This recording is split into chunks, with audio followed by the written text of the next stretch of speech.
याच्या अगोदर पण चढ आणि उतरचा क्रम शिकलोय आपण फक्त संख्यांच्या द्वारे शिकलेलो आहे. बघा इथे संख्या दिसताय सगळ्यांना? पहिली संख्या काय आहे? 3. त्याच्यानंतर 7. आता आपल्याला इकडे बघा कसं चित्र दिसतं तुम्हाला? घर म्हणा किंवा मंदिर म्हणा, घर म्हटलं तर चालेल. बघा आता आपल्याला वरती चढायचंय, घरात जायचं आपल्याला.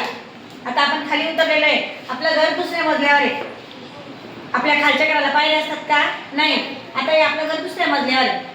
आता आपल्याला चढायचंय, आपल्याला घरात जायचंय. मग आपण काय करणार? घरात जाण्यासाठी चढता क्रम म्हणजे एक एक पायरी आपल्याला टप्प्याटप्प्याने चढत जायची. किंवा आपल्याला वरच्या वर्गात जायचं असलं तर आपण काय करणार आहे? एक एक पायरीने वरती चढत जाणार आहे.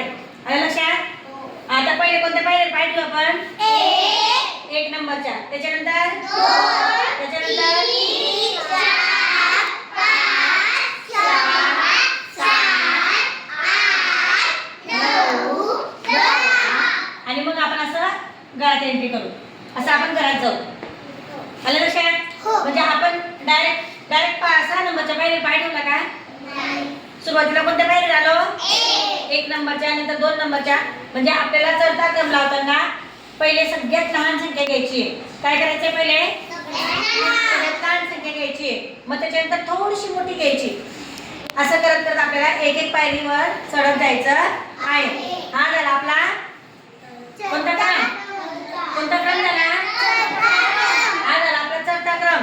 एक एक पायरीने वर वर जाणे.